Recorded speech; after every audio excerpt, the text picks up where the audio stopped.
Bonjour mesdames et messieurs, mon nom c'est Robert Grappin de Grappin Marine Diesel. Vous voyez ici présentement, j'ai un moteur qui est en train de se faire, qui a été reconstruit, presque au complet, une grosse réparation. Et la cause première de ce bris, c'était un surchauffe de moteur. Donc j'arrête pas de dire aux gens que la surchauffe de moteur peut causer beaucoup de problèmes. Voici un peu la problématique de ce moteur-là. C'est que ce moteur-là, il y a eu chaud. Ici, c'est un siège de valve, de la valve d'échappement, le siège de la valve d'échappement. Alors lui-ci, il y a eu très chaud. Puis quand il y a eu chaud, ben, il a pris d'expansion, il est venu plus large, plus grand. Puis quand le moteur a refroidi, il s'est rapetissé. Donc il est venu plus petit. Puis il a tombé sur la valve d'échappement.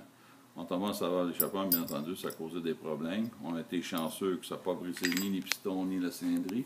Mais si vous voyez, regardez ici, la soupape, elle est comme... Elle était comme croche un peu, voyez-vous. Ici, elle a été machinée, puis ici, hop, elle n'était pas machinée. Donc, elle a eu un problème avec la soupape. On a changé la soupape. On a changé les 6 sièges de soupape. On a changé ça. Et puis, ben, on a remonté le moteur complet. On a tout nettoyé. Donc, si ici, je peux vous montrer ce côté-ci du moteur. Ça, c'est le... Ici, c'est le heat exchanger, l'échangeur de chaleur. Ce qui remplace le radiateur du moteur, ni plus ni moins. Alors, lui, il était très colmaté parce que, bon, il utilisait le mauvais Prestone. Alors, le moteur, il a eu chaud. Alors, le moteur, il a eu chaud. Mais c'est ça qui a causé le problème. Donc, le système de refroidissement qui est très important ici, c'est la pompe eau de mer, qui est aussi ici. La pompe eau de mer, il y a l'impeller. Ça, moi, je recommande de changer ça chaque année. C'est sûr qu'il y a le mort, ils disent 2-3 ans changer ça. Mais au Québec, je vous recommande de changer ça chaque année, ça cause trop de problèmes sinon. Alors, la pompe eau de mer refroidit l'échangeur de chaleur. Ce moteur-là, il a aussi d'autres systèmes de refroidissement. Il a ici aussi un oil cooler. Ça, c'est un refroidisseur d'huile qui est très important. Donc, lui aussi, il faut qu'il soit nettoyé. Il ne faut pas oublier qu'il y a des anodes un peu partout. En dessous, ici, une anode ici. Donc, il y a des anodes un peu partout. Ici, c'est un aftercooler. Lui, c'est le turbo. L'échappement fait tourner le turbo. Puis ici, le turbo, il envoie de l'air sous pression dans le moteur. Et c'est l'air, quand il est réchauffé, l'air est compressé, je veux dire. Quand l'air est compressé, l'air se réchauffe. Puis l'air, quand il est chaud, ne veut pas rentrer à l'intérieur du moteur. Donc, à ce moment-là, qu'est-ce qu'on fait? On va refroidir l'air du turbo. Le turbo, l'aftercooler va refroidir. Regardez ici, c'est un symbole, c'est très chaud. Ici. Donc, l'air, elle est refroidie. Puis quand elle est refroidie, cette air-là, elle va rentrer dans l'admission d'air. Donc, il y a le collecteur d'admission ici. Collecteur d'admission. L'air, elle est compressée et refroidie. Donc, à ce moment-là, l'air va rentrer à l'intérieur du moteur et elle va être compressée et refroidie. À ce moment-là, ça nous permet d'avoir une pompe d'injection et des injecteurs qui vont pouvoir donner plus de carburant. Donc, ça fait un moteur performant.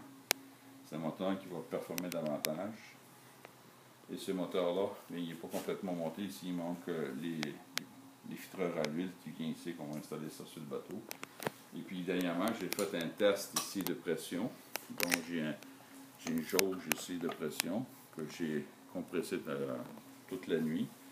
J'ai mis 14 livres de pression pour s'assurer qu'il n'y avait pas aucune coulisse d'eau nulle part. Alors, le cas échéant, ben, tout était beau. Alors, je viens de le vider de son eau. Puis, on va mettre du Prestone, que je vais vous montrer. Le Prestone.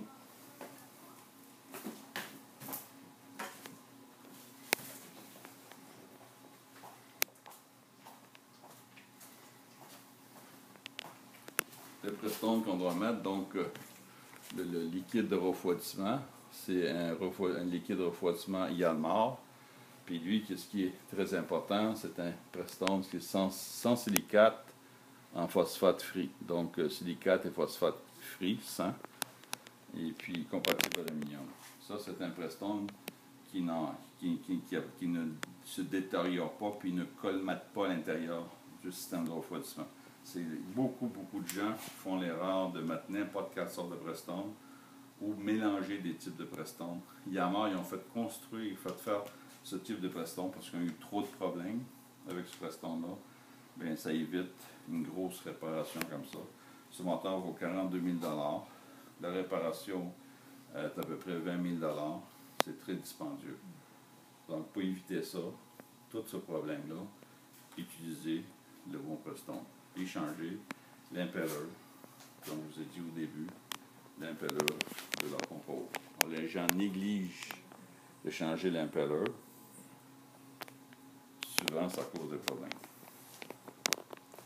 Alors, j'espère que mes conseils vont porter fruit et que dans le futur, vous changerez le presse-tombe. Puis changer le presse-tombe, bien entendu, c'est toute une procédure.